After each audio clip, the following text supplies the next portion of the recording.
A Dark Brown Dog by Stephen Crane. Read by Michael R. Piazza.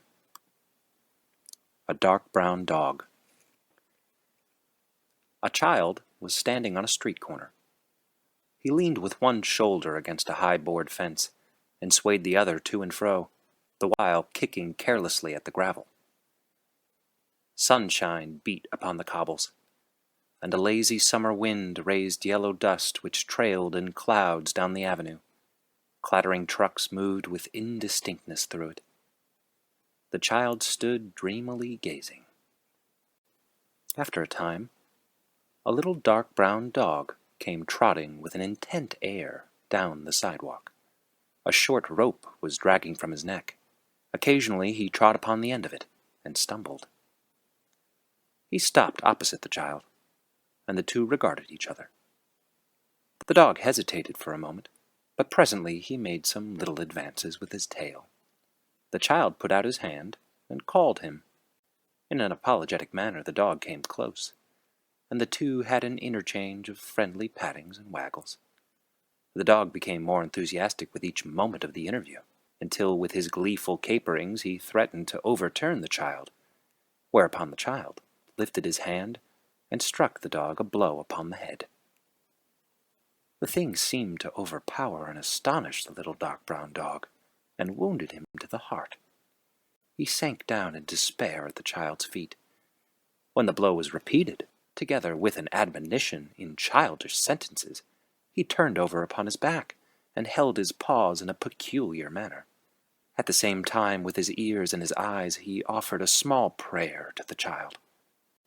He looked so comical on his back, and holding his paws peculiarly, that the child was greatly amused, and gave him little taps repeatedly to keep him so. But the little dark brown dog took this chastisement in the most serious way, and no doubt considered that he had committed some grave crime, for he wriggled contritely, and showed his repentance in every way that was in his power. He pleaded with the child and petitioned him, and offered more prayers. At last the child grew weary of this amusement, and turned toward home. The dog was praying at the time. He lay on his back and turned his eyes upon the retreating form. Presently he struggled to his feet, and started after the child. The latter wandered in a perfunctory way toward his home, stopping at times to investigate various matters. During one of these pauses he discovered the little brown dog, who was following him with the air of a footpad. The child beat his pursuer with a small stick he had found. The dog laid down and prayed until the child had finished and resumed his journey. Then he scrambled erect and took up the pursuit again. On the way to his home the child turned many times and beat the dog, proclaiming with childish gestures that he had held him in contempt as an unimportant dog, with no value save for a moment. For being this quality of animal, the dog apologized and eloquently expressed regret. But he continued stealthily to follow the child. His manner grew so very guilty that he slunk like an assassin. When the child reached his doorstep, the dog was industriously ambling a few yards in the rear. He became so agitated with shame when he again confronted the child that he forgot the dragging rope. He tripped upon it and fell forward. The child sat down on the step, and the two had another interview. During it the dog greatly exerted himself to please the child. He performed a few gambols with such abandon that the child suddenly saw him to be a valuable thing. He made a swift, avaricious charge, and seized the rope. He dragged his captive into a hall and up many long stairways in a dark tenement. The dog made willing efforts, but he could not hobble very skillfully up the stairs, because he was very small and soft. And at last the pace of the engrossed child grew so energetic that the dog became panic-stricken. In his mind he was being dragged toward a grim unknown. His eyes grew with the terror of it. He began to wiggle his head frantically and to brace his legs. The child redoubled his exertions. They had a battle on the stairs. The child was victorious, because he was completely absorbed in his purpose, and because the dog was very small. He dragged his acquirement to the door of his home, and finally, with triumph, across the threshold. No one was in. The child sat down on the floor and made overtures to the dog. These the dog instantly accepted. He beamed with affection upon his new friend. In a short time they were firm and abiding comrades. When the child's family appeared, they made a great row. The dog was examined and commented upon and called names. Scorn was leveled at him from all eyes, so that he became much embarrassed and drooped like a scorched plant. But the child went sturdily to the center of the floor, and at the top of his voice championed the dog. It happened that he was roaring protestations with his arms clasped about the dog's neck when the father of the family came in from work. The parent demanded to know what the blazes they were making the kid howl for. It was explained in many words that the infernal kid wanted to introduce a disreputable dog into the family. A family council was held. On this depended the dog's fate, but he in no way heeded, being busily engaged in chewing on the end of the child's dress. The affair was quickly ended.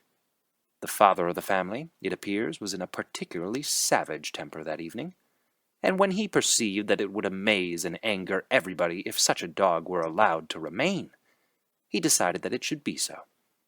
The child, crying softly, took his friend off to a retired part of the room to hobnob with him, while the father quelled a fierce rebellion of his wife.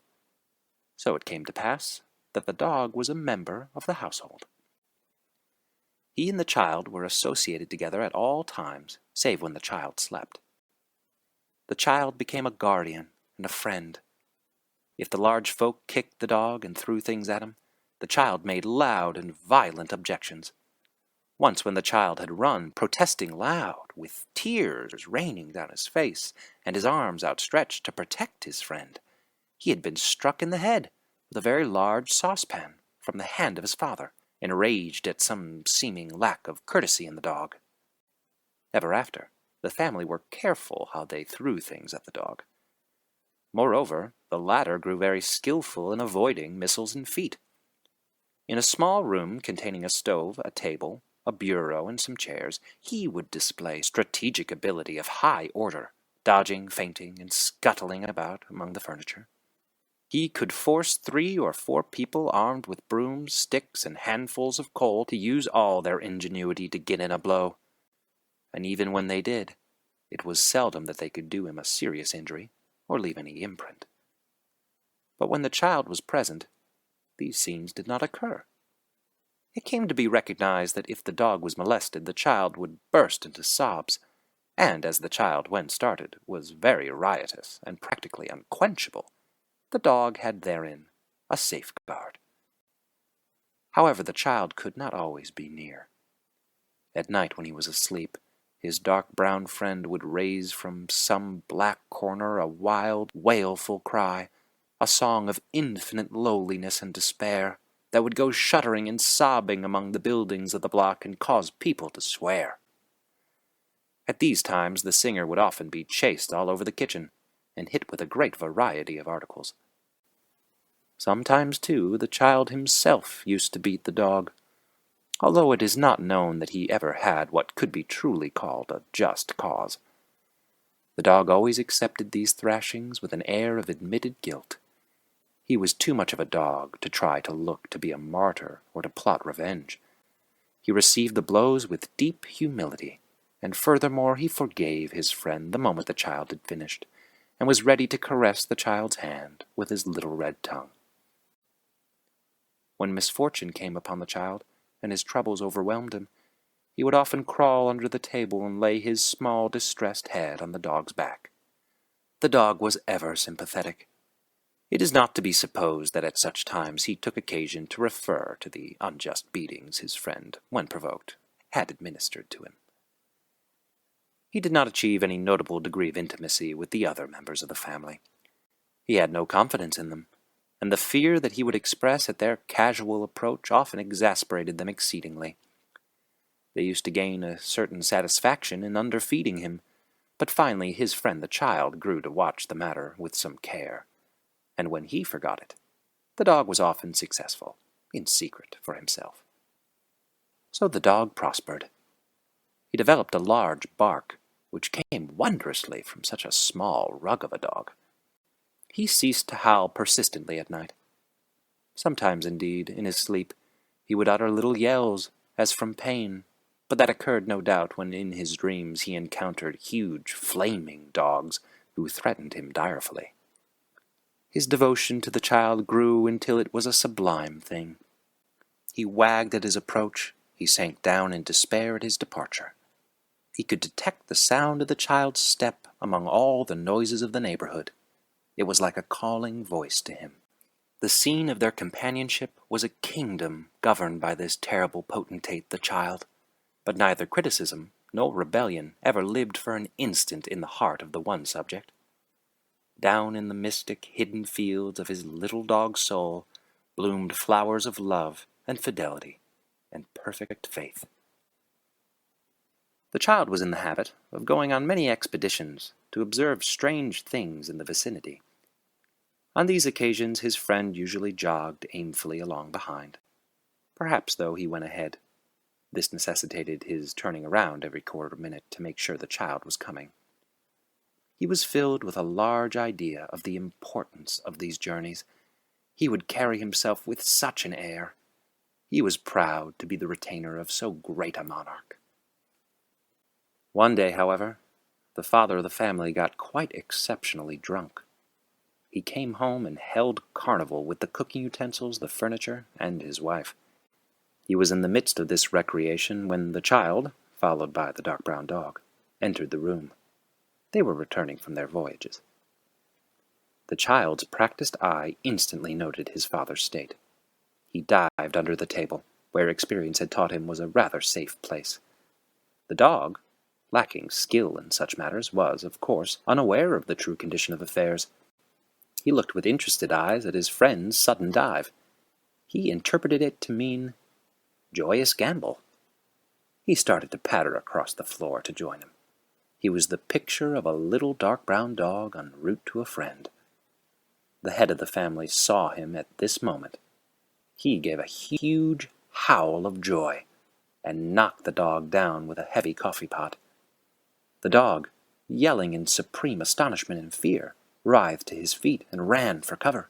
The man kicked out with a ponderous foot. It caused the dog to swerve as if caught in a tide.